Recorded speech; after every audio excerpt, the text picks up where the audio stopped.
जय हिंद दोस्तों। एनडीए 124 के लिए 20 दिसंबर से फॉर्म भरना स्टार्ट होने वाले हैं। प्यारे बच्चों, 20 दिसंबर से ही इसका नोटिफिकेशन आना है और एनडीए 124 और सीडीएस 124 दोनों के लिए फॉर्म भरने की ये पहली तारीख है और इसकी जो लास्ट डेट होती है वो 9 जनवरी है।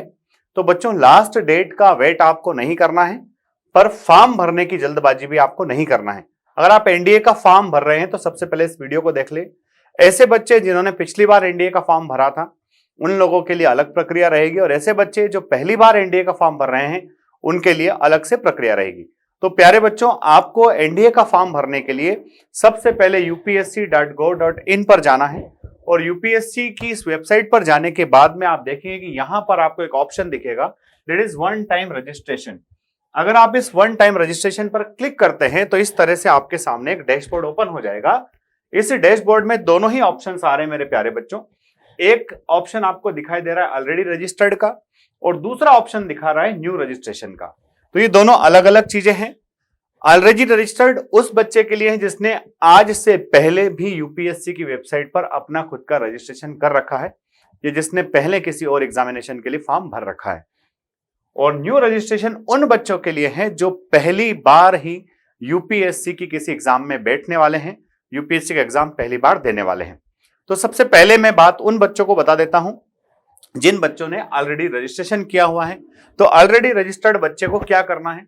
ऑलरेडी रजिस्टर्ड बच्चा 3 तरीकों से अपना फॉर्म अप्लाई कर सकता है। पहला तरीका है, या तो आपको आपका ईमेल आईडी पता हो तो आप अपना ईमेल आईडी डाल दीजिए, उस ईमेल पर वो ओटीपी देगा, उस ओटीपी को आप पुट करके यहां पर लॉगिन कर सकते हैं। अगर आप ईमेल आईडी भूल गए हैं तो आप मोबाइल नंबर से, या फिर अगर आप ईमेल आईडी मोबाइल नंबर दोनों ही आपके पास नहीं है तो वन टाइम रजिस्ट्रेशन आईडी से कर सकते हैं। पर एक बात का स्पेशल ध्यान रखिए बच्चों, अगर आप एनडीए सीडीएस का एग्जामिनेशन दे रहे हैं, यूपीएससी की वेबसाइट से आप अपना वन टाइम रजिस्ट्रेशन करा रहे हैं, तो आप वही ईमेल आईडी दें जो आप इन फ्यूचर यूज करने वाले हो। आप वही फोन नंबर दें जिसकी सिम आप बदलने वाले नहीं हो, जिसको आप लॉन्ग टर्म में यूज करने वाले हो। अदरवाइज क्या होता है, आप आज रजिस्ट्रेशन जिस आईडी से करोगे उसी आईडी पर आपके फर्दर कम्युनिकेशन होंगे, उसी आईडी से आपके एसएसबी डेट्स और तमाम चीजों का फ्यूचर जो है प्रोसीजर चलता है। तो ध्यान रखा जाए इस बात का कि आप मोबाइल नंबर और ईमेल आईडी, और एक और बात कि ईमेल आईडी का पासवर्ड आपके पास होना जरूरी है, क्योंकि कई बार बच्चा जो ईमेल आईडी डालता है वो बच्चा उस ईमेल आईडी को लॉगिन नहीं कर पाता है और वो ईमेल को एक्सेस नहीं कर पाता है। तो इन तीनों चीजों में से किसी भी एक चीज के थ्रू आप जब लॉगिन कर लोगे तो उसके बाद आपको आपका डैशबोर्ड दिख जाएगा।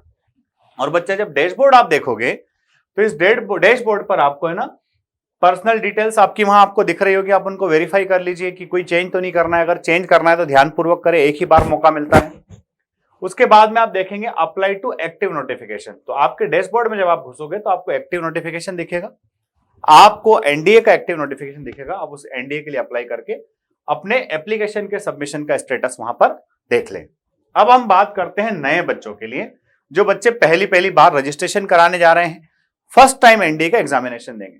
तो अगर आप फर्स्ट टाइम एनडीए का एग्जामिनेशन देंगे तो आपको फॉर्म भरने के लिए बैठने से पहले क्या क्या इंफॉर्मेशन लगेगी, उस इंफॉर्मेशन की लिस्ट आपको मैं बता देता हूं। तो सबसे पहले बच्चों, इसमें इंफॉर्मेशन आपको क्या क्या लगने वाली है। तो सबसे पहला, नेम एंड वेरीफाई नेम। पहले वो आपसे नाम लिखवाएगा और बोलेगा कि आपका नाम वेरीफाई कर लो, यानी कि उसको एक बार क्रॉस चेक कर लो, एक बार और देख लो। फुल नेम अगर कोई है, gender, date of birth, verify date of birth. बच्चों, ये सबसे इंपॉर्टेंट और महत्वपूर्ण चीज है। आपको आपका डेट ऑफ बर्थ जो है 10th के सर्टिफिकेट के अकॉर्डिंग ही फिलअप करना है। 10th की मार्कशीट में जो आपका डेट ऑफ बर्थ लिखा है वही आपका एक्चुअल डेट ऑफ बर्थ है। Father's name, verify father's name, mother's name, minority status अगर कोई है तो आपका वैलिड मोबाइल नंबर। देखिए, वैलिड मोबाइल नंबर क्यों कह रहा है? वैलिड मोबाइल नंबर इसीलिए कह रहा है कि क्या उस मोबाइल नंबर को फ्यूचर में यूज करेंगे। अगर हाँ तो ठीक है, और अगर नहीं करें तो भाई वही नंबर दीजिए जिस पे आप फर्दर कम्युनिकेट कर पाओ। क्योंकि जैसा आपने अभी देखा कि अगर आप इसके बाद अगली बार जब फॉर्म भरने जाएंगे तो फिर वो आपसे डायरेक्ट एंट्री पूछेगा और डायरेक्ट एंट्री के लिए आपको मोबाइल पर या फिर ईमेल पर ओटीपी देगा। तो वैलिड मोबाइल नंबर के साथ साथ आपका कोई अल्टरनेटिव मोबाइल नंबर अगर है तो वो भी आप दे सकते हैं। ईमेल आईडी वहां पर आपको वही जो पहले बात हुई, email ID, alternate email ID अगर आपको यूज करते हैं तो अपने बोर्ड एग्जामिनेशन का रोल नंबर, किस एग्जामिनेशन का, 10th के एग्जामिनेशन का। तो देख लीजिए बच्चों, 10th का जो एग्जामिनेशन होता है ना, अपनी जिंदगी की एक जड़ होती है, एक बैकबोन है जो आपकी हर एग्जामिनेशन में और एक कोई सिक्योरिटी क्वेश्चन। ये सिक्योरिटी क्वेश्चन इसलिए दिया जाता है कि अगर आपके ईमेल आईडी, फोन नंबर सब कुछ काम ना करें तो फिर आप सिक्योरिटी क्वेश्चन के थ्रू थोड़ा एसेस कर सकते हैं।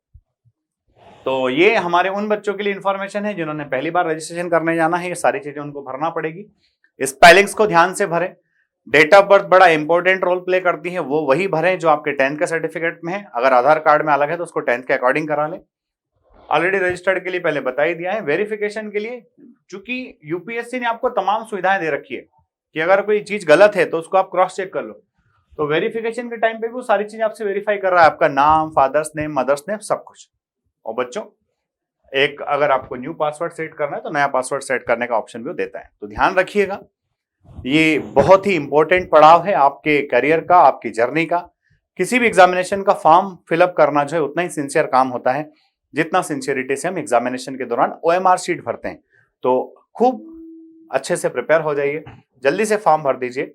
और अभी टाइम है, 21 अप्रैल को एग्जामिनेशन है, तो डेफिनेटली ये फॉर्म उन सारे बच्चों को भी भरना चाहिए जो बच्चे अभी 12th में पढ़ रहे हैं, क्योंकि इस बार जो है बोर्ड के एग्जामिनेशन फेब में खत्म हो रहे हैं। फेब में एग्जाम जब खत्म हो जाएगा तो उसके बाद में आपके पास मार्च और अप्रैल मिला के 50 डेज रहेंगे।